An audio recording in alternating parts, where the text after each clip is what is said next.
So guys, we were on price elasticity of supply. ठीक है, हमारे पास ये प्राइस इलास्टिसिटी ऑफ सप्लाई हमारा चल रहा था। हम लोगों ने उसको स्टार्ट कर लिया था, उसकी कैलकुलेशंस करके उसको समझने की कोशिश की थी कि किस तरीके से इलास्टिसिटी हम लोग निकालेंगे। ठीक है, अच्छा, अब मेरे पास यहाँ पर हमने इंट्रोडक्शन समझ लिया पीईएस का। बात करेंगे यहाँ पर प्रोड्यूसर के पर्सपेक्टिव ऑफ सप्लाई की। ठीक है, तो हमारे पास यहाँ पर अब हम डाल देंगे heading, that is the degrees of elasticity. Remember, ये इलास्टिसिटी ऑफ सप्लाई की बात हो रही है, इलास्टिसिटी ऑफ डिमांड की बात नहीं हो रही। तो उसी पर्सपेक्टिव से, यानी प्रोड्यूसर के पर्सपेक्टिव से भी हम लोग सोच रहे हैं, दैट इज हमने यहाँ पर मेंशन कर दिया, talking about supply, that is the producer. ठीक है, आ जाए।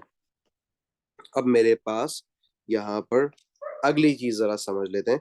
अच्छा, डिग्रीज ऑफ इलास्टिसिटी में हमारे पास सबसे पहली इलास्टिसिटी है, वो है इलास्टिक डिमांड। ठीक है, अच्छा, elastic, I am sorry, my mistake, elastic supply. ठीक है,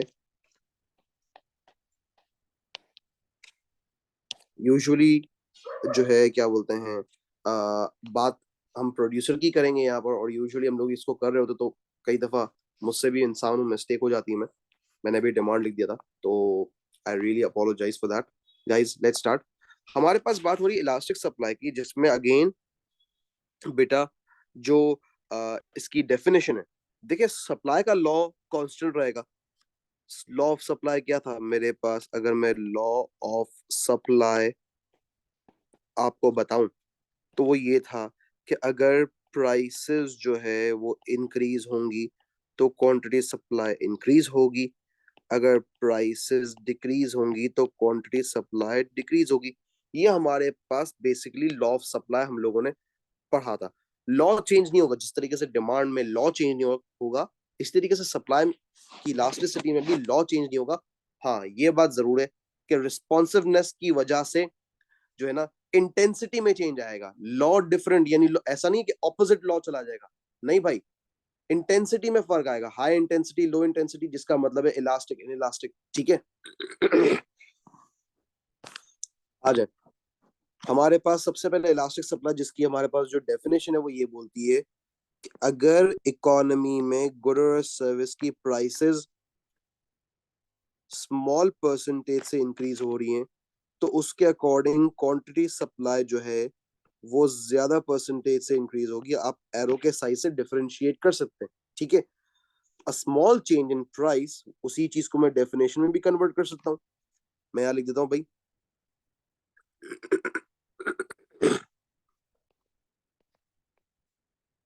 a small change in price brings a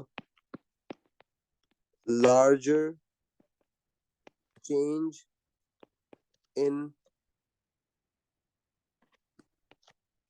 quantity supply। याद रहे, हम सप्लाई की बात कर रहे हैं, ठीक है ना? तो larger change in quantity supply की बात हो रही है यहाँ पर, सही है, क्वांटिटी डिमांड नहीं है। डेफिनेशन वही है। इसी तरीके से अगर प्राइस हमारे पास स्मॉल परसेंटेज से गिर भी जाए तो उसके अकॉर्डिंग बेटा क्वांटिटी सप्लाई जो है वो बहुत ज्यादा परसेंटेज से गिर जाती है, जिसका मतलब ये है कि यहाँ पर बेटा जो प्रोड्यूसर है ना, उसकी है हाई रिस्पॉन्सिवनेस। ठीक है, यानी वो क्विकली रिस्पॉन्ड कर रहा है। ठीक है ना? अब जरा इसकी हम डायग्राम भी बना लेते हैं।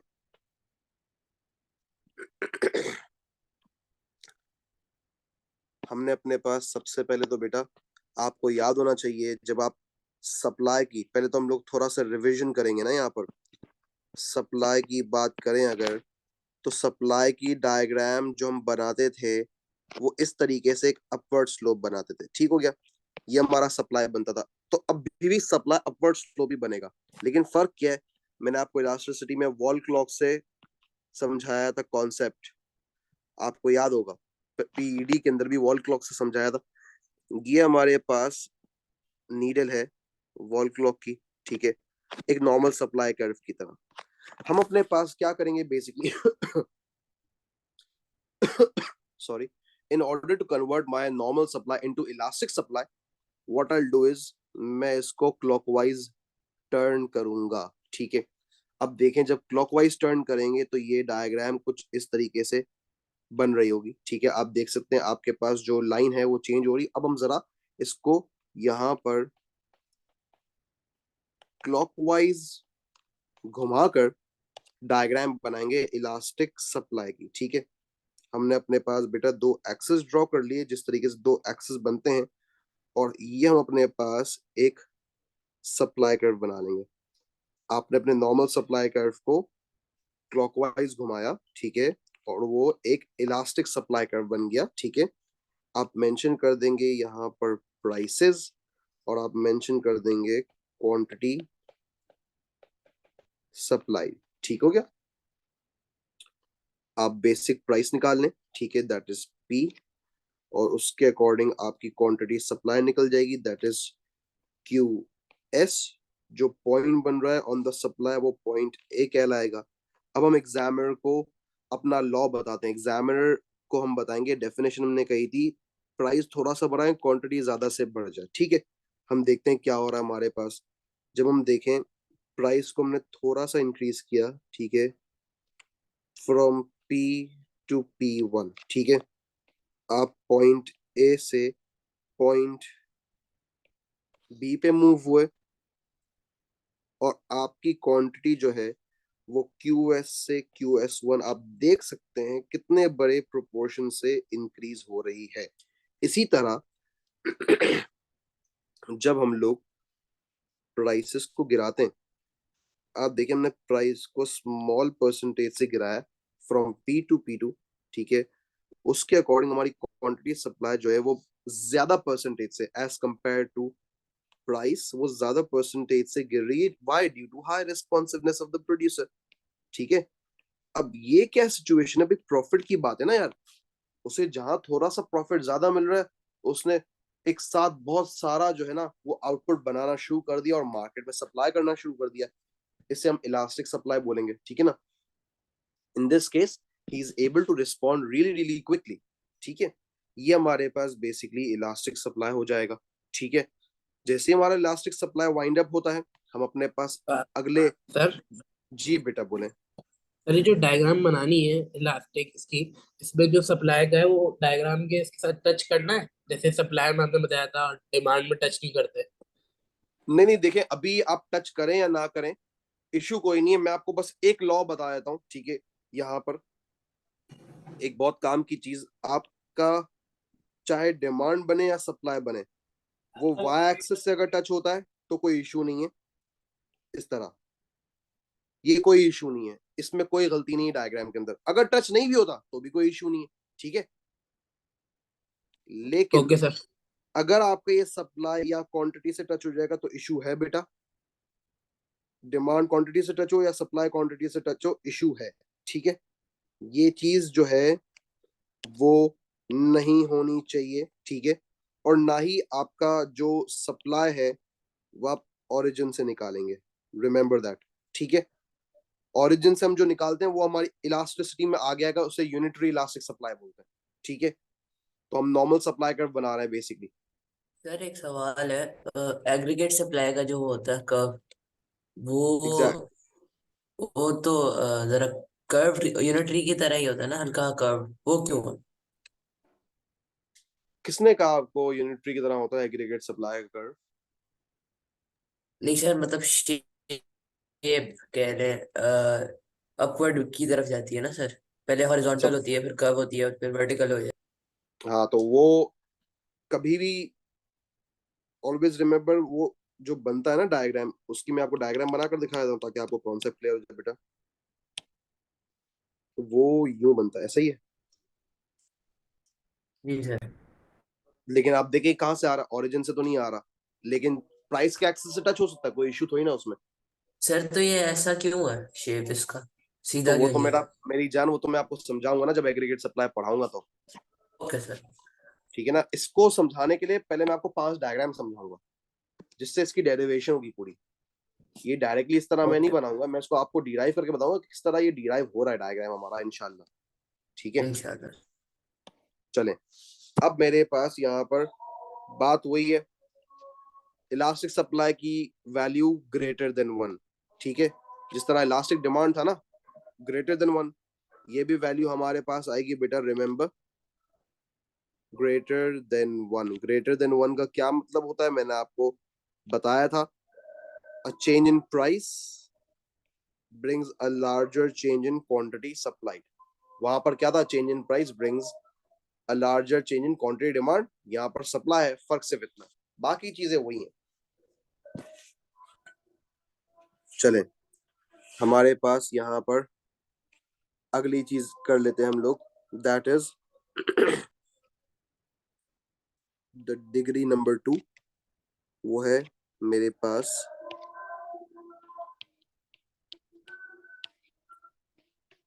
Inelastic supply. ठीक है, इनइलास्टिक सप्लाई डेफिनेशन, सबसे पहले तो इसमें होता क्या है कि प्राइसेस जो है ज्यादा परसेंटेज से चेंज हो भी जाएं तो उसके अकॉर्डिंग क्वांटिटी सप्लाई बहुत कम परसेंटेज से चेंज होती है। ऐसा इसलिए होता है कि यहाँ पर जो है प्रोड्यूसर की होती है लो रिस्पॉन्सिवनेस।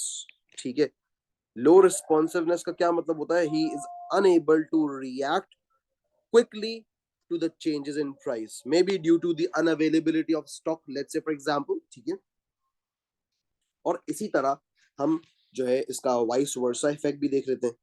अगर प्राइसेस जो हैं वो डिक्रीज हो जाए, लेट्स से ज्यादा परसेंटेज से भी, तो उसके अकॉर्डिंग भी जो है ना प्रोड्यूसर अपनी सप्लाई को ज्यादा चेंज नहीं कर सकता। Again the reason will be the same, कि हो सकता है उसके पास इतनी रिस्पॉन्सिवनेस की ताकत ही नहीं है कि वो रिस्पॉन्ड कर पाए। ठीक है ना, तो ये इस तरीके से चीज चलेगी हमारे पास। अब आ जाए हम इसकी डेफिनेशन लिख लेते हैं। हम इसको लिखेंगे, a larger percentage change in price brings a smaller percentage change in quantity supplied। ठीक है, और इसकी वैल्यू की अगर बात की जाए बेटा, तो इसकी वैल्यू हमारे पास होगी लेस देन 1, जिसका अगेन मतलब ये है a higher change in price brings a lower percentage change in quantity supplied। ठीक है, वैल्यू के पीछे यही रीजन होता है। अब मुझे आपको वही चीज जिस तरह मैंने आपको यहाँ पर बताया था चेंज, तो वही चेंज मैं आपको बताता हूँ कि हमने अपने पास सबसे पहले तो बात कर लेनी है सप्लाई की। सप्लाई की जो हमने डायग्राम बनाना सीखी थी, वो कुछ इस तरीके से हमारा सप्लाई कर्व बन रहा था, सही है। अब हम वही अपने पास एक वॉल क्लॉक बनाएंगे। ठीक है, ये हमने एक वॉल क्लॉक कंस्ट्रक्ट कर ली, और इस वॉल क्लॉक के अंदर हम लोगों ने बेसिकली क्या किया, हम लोगों ने अपने पास ये एक नॉर्मल सा सप्लाई कर्व जिस तरह बनता है वो बना दिया। अब हम अपनी वॉल क्लॉक को एंटी क्लॉकवाइज रोटेट करेंगे उसके नीडल को। ठीक है, उल्टा लेकर जाएंगे उसको, यहाँ पर मैं मेंशन भी कर देता हूँ, एंटी क्लॉकवाइज। देखो ये एंटी क्लॉकवाइज या क्लॉकवाइज बुक में नहीं लिखा हुआ, ये मैं अपनी तरफ से आपको बता रहा हूँ जस्ट इन केस कि आपको याद रहे, सही है ना। चलें, अब मेरे पास डायग्राम बनाएंगे, सही है, इन इलास्टिक सप्लाई की। लॉ वही डिमांड की तरह है, क्लॉकवाइज एंटी क्लॉकवाइज वाली। फर्क क्या है कि भाई डिमांड में इलास्टिक करने के लिए हम एंटी क्लॉकवाइज घुमाते थे, और सप्लाई में इलास्टिक करने के लिए क्लॉकवाइज घुमा रहे हैं। अब देखिएगा बेटा होता क्या है बेसिकली, ये आपके पास सप्लाई कर्व बन जाएगा इस तरीके से। ये आ गया एस, हमने इसको घुमाया है बेसिकली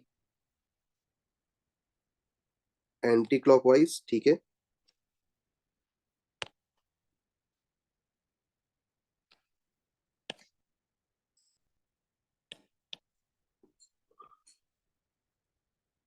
ये इस तरीके से हमने उसको टर्न किया, ठीक है।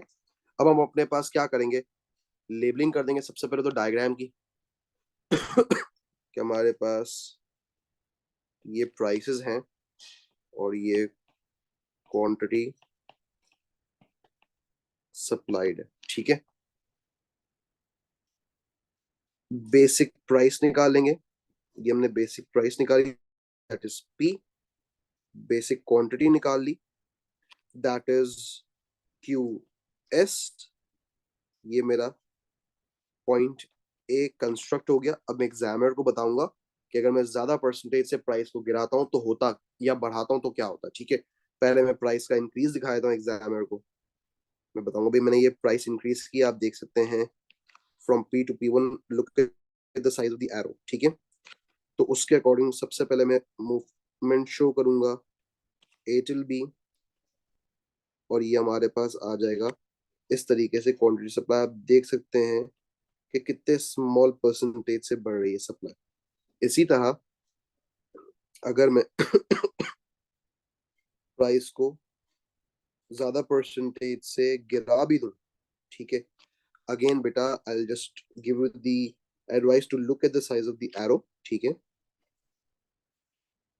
हम पॉइंट ए से पॉइंट सी पे मूव हो गए और हमारी क्वांटिटी सप्लाई जो है वो क्यू एस से क्यू एस टू कम हो गई, कम परसेंटेज से। आप परसेंटेज देखें बेटा, ठीक है ना, यहाँ बात हो रही है परसेंटेज की, सही है। देखो इस बात को जरा समझने की कोशिश करना कि किस पॉइंट पर प्रोड्यूसर रिस्पॉन्ड कर सकता है, किस पॉइंट पर रिस्पॉन्ड नहीं कर सकता। देखो जब उसके पास स्टॉक अवेलेबल है तो ऑब्वियस वो रिस्पॉन्ड करेगा, ठीक है ना। जब उसके गुड की जो है ना नेचर ऐसी है कि हाँ यार वो फॉरेन से प्रोड्यूस होता, जैसे कि मैन्युफैक्चर्ड गुड्स इजीली प्रोड्यूस हो सकते हैं, लेकिन एग्रीकल्चर गुड इजीली प्रोड्यूस नहीं हो सकते, ठीक है ना। तो एग्रीकल्चर गुड्स में आप रिस्पॉन्ड नहीं कर पाएंगे चाहे वो प्राइस इंक्रीज हो या डिक्रीज हो।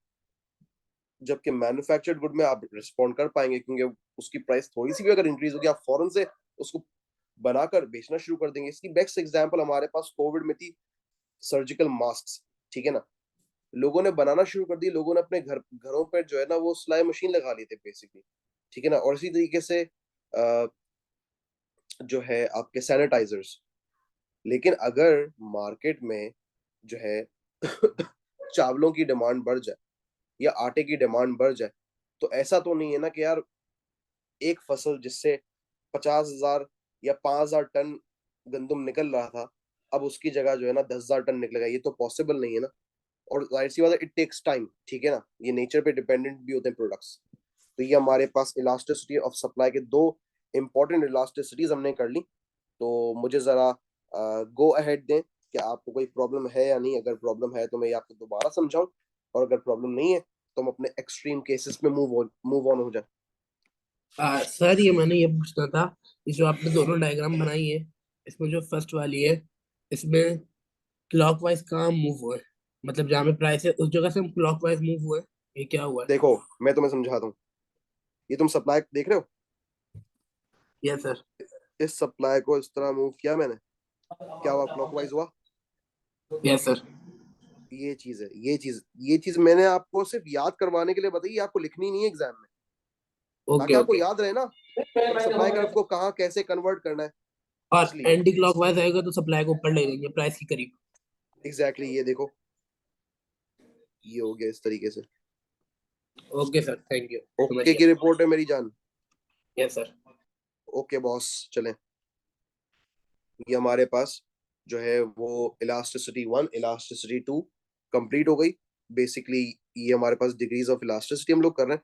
आगे मूव ऑन होते हैं टू द एक्सट्रीम केसेस, ठीक है।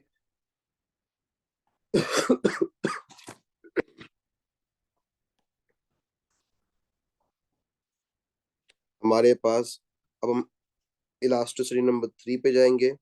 लेकिन उससे पहले मैं आपको बता दूं कि ये जो इसके बाद के केसेस हैं वो जिस तरीके से डिमांड में थे इसी तरीके से सप्लाई में एक्सट्रीम केसेस। ठीक है, आ जाए। नंबर 3 केस जो है हमारे पास वो है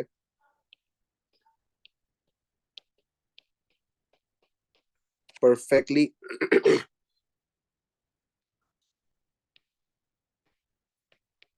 इलास्टिक सप्लाई। ठीक हो गया। चलें, अब परफेक्टली इलास्टिक सप्लाई की अगर बात की जाए तो बेटा डायग्राम बना डायग्राम बनाते हैं सबसे पहले और फिर उसको समझने की कोशिश करेंगे। बेटा इसकी डायग्राम जिस तरह पीईडी में परफेक्टली इलास्टिक डिमांड की डायग्राम बनी थी ना, ये भी डायग्राम इसी तरह बनेगी कि यहाँ पर सप्लाई इस तरीके से डिराइव होगा। ठीक है, जिसमें आपकी क्वांटिटीज ये रही। ठीक है, आप जब चाहे अपनी क्वांटिटीज को चेंज कर सकते हैं।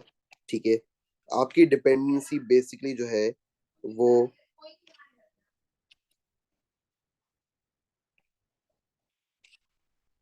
प्राइस पर नहीं होती। ये QS1 इंक्रीज, अब ए से बी पे आ गए, और QS1 डिक्रीज, आप ए से सी पे आ गए।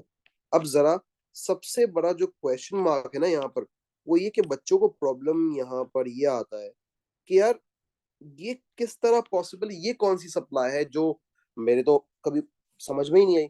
और ऑब्वियस है कि जब मैं भी आपके टाइम पे था तो मुझे भी समझ नहीं आया था कि यार ये परफेक्टली इलास्टिक सप्लाई होता क्या है। ठीक है, तो परफेक्टली इलास्टिक सप्लाई हमारे पास बेसिकली हमने डायग्राम बना ली। ठीक है, और परफेक्टली इलास्टिक सप्लाई की हम डायग्राम के बाद एक डेफिनेशन लिखेंगे और फिर थोड़ा सा उसको समझने की कोशिश करेंगे। बेटा the definition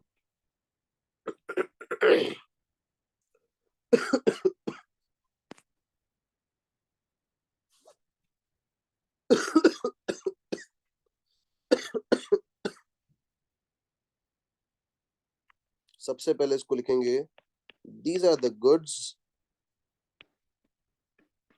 that have a price elasticity of supply equal to infinity। यानी ये हमारे पास इन्फिनिटी की वैल्यू। ठीक है, अब इस पर्टिकुलर चीज का मतलब क्या होता है? इसका मतलब ये होता है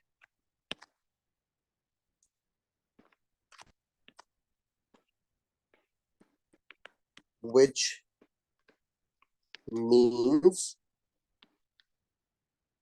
that any amount of a good will be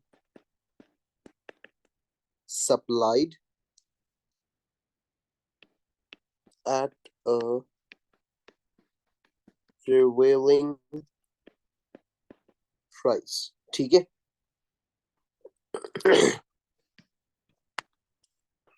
but nothing is supplied below this prevailing price। ये टर्म प्रिवेलिंग का क्या मतलब होता है? प्रिवेलिंग का मतलब ये कि जो प्राइस बेसिकली पीछे से हमें प्रोवाइड की गई है ना, कि आपने इस प्राइस पे गुड्स एंड सर्विसेज प्रोवाइड करने, तो हमने कहा यार इस प्राइस पे आपको जितना आइटम्स चाहिए हम आपको प्रोवाइड करेंगे, इससे कम पे हमारी बात नहीं बनेगी, तो आपको खुदाफिज, आप जा सकते हैं। ठीक है, तो ये हमारे पास इस तरीके से परफेक्टली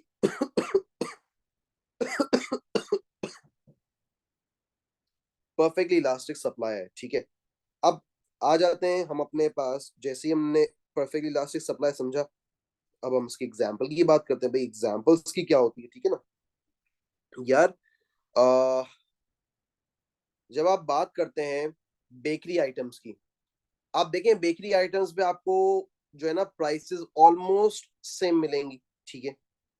इसी तरीके से आई एम सॉरी, आप हाई एंड ब्रांड्स की बात कर लें, 25-25 हजार, 50-50 हजार रुपए की शर्ट्स, ठीक है। आप हाई एंड कार्स की बात कर लें, क्योंकि गाड़ी की प्राइस शुरू ही करोड़ों से हो रही है, ठीक है। अब यहाँ पर बेसिकली प्रोड्यूसर के पास होता क्या है, प्रोड्यूसर बोलता है भाई प्राइस कम पे तो मैं आपको देखूंगा भी नहीं, आप जा सकते हैं यहाँ से, जो प्राइस है बस उसी प्राइस पे आपको जो है वो आना है और मेरे आइटम्स ले लेने भाई। अगर आपको कोई एतराज है तो आप दूसरी जगह से जाकर ले लें, लेकिन ऐसा इसलिए नहीं होता कि यार हर बंदा यही प्राइस में गुड बेचेगा, ठीक है ना। ये सप्लाई कुछ इस तरीके की जिसे परफेक्टली इलास्टिक सप्लाई बोलते हैं। If the point to note here is that you are making cookies, ठीक है। आपने कुकी शॉप खोली हुई है ना, अब आप अगर कुकीज की बात करते हैं तो ये आपको जो कॉस्ट कर रहे हैं वो $3 कॉस्ट कर रहे हैं, आप इससे नीचे सेल करेंगे क्या? नहीं। आप बोलेंगे $3 में मैं बेच दूंगा, ठीक है ना, 3 से कम में नहीं बेचूंगा, इसका ये मतलब है बेसिकली कि हमारे पास परफेक्टली इलास्टिक सप्लाई है। लेकिन बस मैं आपकी ये बात जरूर समझ सकता हूँ कि रियल वर्ल्ड में थोड़ा सा प्रॉब्लम आता है इसकी एग्जाम्पल में, लेकिन इसकी एग्जाम्पल में आपको देख रहा हूँ फूड एंड गैस सप्लाईज, ठीक है। आप कहें तो फूड एंड गैस सप्लाई वो परफेक्टली इलास्टिक चला जाता है, ठीक है, क्योंकि ऑब्वियस है उनके फिर हमारे पास सब्स्टिट्यूट्स ही नहीं होते ना, ठीक है। बोले बेटा किसको प्रॉब्लम है, किसको प्रॉब्लम है, बोले, जल्दी बोले। हाँ सर, ये वर्ड एक दफा प्रिविलेज है, वापस समझा दिएगा। प्रिवेल करना मतलब जो प्राइस आ चुकी है, जो प्रिवेल कर रही है, ठीक है ना, मार्केट में, मैं उसके अगेंस्ट नहीं जाऊंगा, ये है मकसद बेसिकली, ओके सर। ठीक है। ये हमारा परफेक्टली इलास्ट, अच्छा इलास्टिसिटी ऑफ सप्लाई की डेप्थ हमारे पास कम है ओ लेवल्स के अंदर, और इलास्टिसिटी ऑफ डिमांड की डेप्थ ज्यादा है, ठीक है। इस बात से भी मैं आपको बता दूं ना कि बेसिकली जो है डेप्थ कहाँ है और कहाँ नहीं है, जो रियलिटी है वो यही है कि जो इलास्टिसिटी ऑफ सप्लाई है उसकी इतनी ज्यादा हमारे पास वैल्यू नहीं है हमारे एग्जाम के अंदर, लेकिन बाकी जो दो इलास्टिसिटीज हैं ऊपर की वो हमारे पास ज्यादा वैल्यू करेंगे। एक्सट्रीम केसेस जो है ना पीईएस के, वो इतने ज्यादा वैल्यूएबल नहीं है। चलें, अब हमारे पास हम अपने अगली इलास्टिसिटी पे आ जाते हैं, केस नंबर 4, ठीक है। केस नंबर 4 हमारे पास है परफेक्टली इनइलास्टिक सप्लाई। तो बेटा सबसे पहले हेडिंग डालने के बाद हम परफेक्टली इनइलास्टिक सप्लाई की भी डायग्राम बनाएंगे, वही चीज है जिस तरह पीईडी की परफेक्ट केस की डायग्राम्स बन रही थी उसी तरह यहाँ पर भी डायग्राम्स बन रही होंगी अब तक। ये हमारे पास सप्लाई इस तरीके से, यहाँ पर भी सप्लाई में क्वांटिटी जो है वो फिक्स्ड हो जाती है, ठीक है। प्राइसेस कितनी भी चेंज हो जाए आप जो है वो मार्केट में क्वांटिटीज को चेंज कर ही नहीं सकते, ठीक है। ये हमारे पास प्राइस आ गई, ये पॉइंट ए। अंडरस्टैंड करेंगे कि प्राइस अगर बढ़ भी जाए तो सप्लाई जो है हमारी वहीं रहेगी। मैं पॉइंट ए से पॉइंट बी पे मूव हो गया, और अगर प्राइस गिर भी जाए तो भी हमारे पास सप्लाई में, क्वांटिटी सप्लाई में कोई फर्क नहीं आएगा। तो सबसे पहले बेटा इसकी हम अपने पास डेफिनेशन लिख लेंगे कि डेफिनेशन क्या बोल रही है इसकी।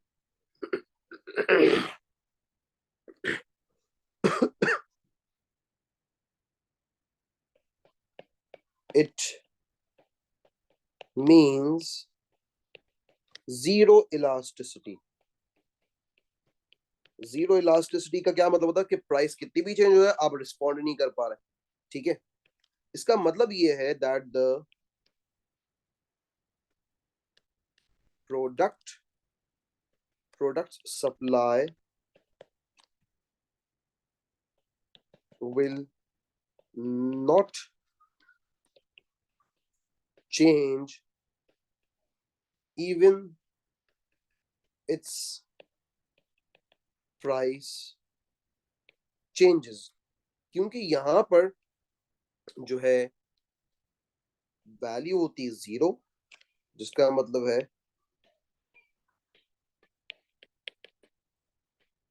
No responsiveness. ठीक है, ये है नो रिस्पॉन्सिवनेस। ठीक है, यहां पर प्रोड्यूसर रिस्पॉन्ड कर ही नहीं सकता, चाहे आप कुछ भी कर लें। आप इस वक्त के इलेक्ट्रिक की सप्लाईज की बात कर ले, तो भाई जितने आपके पास रिसोर्सेज हैं, सप्लाईज उतनी होंगी ना, उससे ज्यादा आप सप्लाई नहीं कर उससे ज्यादा आप सप्लाई बेसिकली कर नहीं सकते। इसी तरह जो लैंड है, लैंड जो है वो हमेशा लैंड की क्वांटिटी फिक्स रहती है। हम ये कहते हैं कि यार हमारी प्रोडक्शन बढ़ी तो हम अर्थ का जो वो साइज है उसको भी बढ़ा दें, पॉसिबल नहीं है ना। बात समझ आ रही है आप लोगों को? जी सर। Guys yes sir. आप लोग जी मेरे सर। साथ है ना? जी जी सर। चलें, ये हमारे पास कंप्लीट होता है और इसके बाद हम अपने अगले केस पे मूव ऑन करते हैं। That is the last of the cases. हमारे पास केस नंबर 5 है, that is unitary elastic supply. अब ये यूनिटरी इलास्टिक सप्लाई का क्या मतलब होता है बेटा?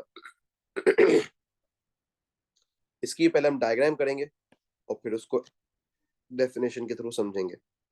बेटा यहाँ पर आपको पता है यूनिट का मतलब तो 1 ही होता है, ठीक है ना? जिस तरह डिमांड में था उसी तरह सप्लाई में यूनिट का मतलब है इज इक्वल्स टू 1। ठीक है, तो ये हमारे पास बेटा ओरिजिन से इसका सप्लाई का कर्व निकलेगा इस तरीके से।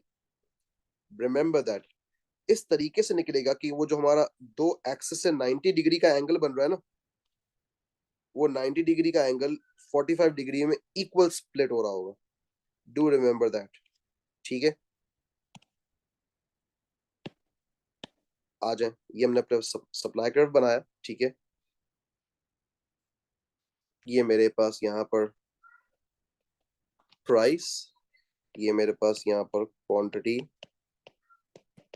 सप्लाइड। ठीक है, हमने बेसिक प्राइस निकाली, बेसिक क्वांटिटी सप्लाई निकाल दी। ठीक हो गया, ये हमारे पास पॉइंट ए आ गया, ये क्वांटिटी सप्लाई आ गया। हम एग्जामिनर को बताएंगे इसकी definition.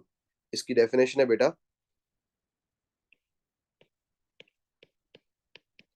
a change in price brings an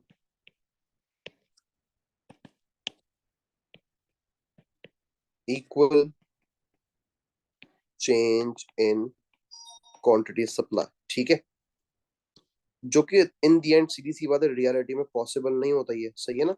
आप देख सकते हैं कि जितने परसेंटेज से आप प्राइस को गिरा रहे हैं, अगेन बेटा मैं आपको मशवरा वही दूंगा, एरो का साइज देखिएगा। ठीक है ना, उतने ही परसेंटेज से क्वांटिटी सप्लाई गिर रही है। और इसी तरह आप पॉइंट ए से पॉइंट बी पे मूव हो जाएंगे। और अगर हमारे पास प्राइसेस जो है वो बढ़ती भी हैं फ्रॉम पी टू P2, तो क्वांटिटी भी उसके ही अकॉर्डिंग जो है वो QS से QS2 बढ़ जाती है। आई होप यहाँ पर आपको कोई प्रॉब्लम नहीं होगा। प्रॉब्लम है तो बताएं बेटा। सर ये तो नॉर्मल सप्लाई की डायग्राम भी ऐसे ही बनती है ना, कुछ टाइप की? इस टाइप की है, लेकिन ओरिजिन से कभी भी नहीं बनती। देखो, सारा गेम पता है क्या है? ये गेम है बेटा, ओके सर। ये गेम है। इस बात को यूनिटरी जरा में सिर्फ समझिएगा। ऑरिजिन से मिला सकते हैं? यूनिटरी में ओरिजिन से बनाएंगे हमेशा, वरना ओरिजिन और से नहीं बनेगा सप्लाई कर। डिमांड और सप्लाई दोनों में? नहीं नहीं, डिमांड में तो यूनिटरी डिमांड तो अपवर्ड होता ही नहीं है ना, तो ओरिजिन कहाँ आ गया डिमांड में? डिमांड तो अपवर्ड ओके होता ही ओके, नहीं है। सही, डिमांड तो डाउनवर्ड होता है। Exactly exactly. अब आप लोग बेटा जल्दी से रिवाइज कर लें अपनी इलास्टिसिटी को, उसके बाद हमें जो है वो फैक्टर्स ऑफ PES करने। हमने elastic supply, in elastic supply और एक्सट्रीम केसेस। आप लोग बेटा सबसे पहले तो एक काम करें, स्क्रीनशॉट्स ले लें। ये आपके पास स्क्रीनशॉट नंबर 1 आ जाएगा, जल्दी ले लें बेटा।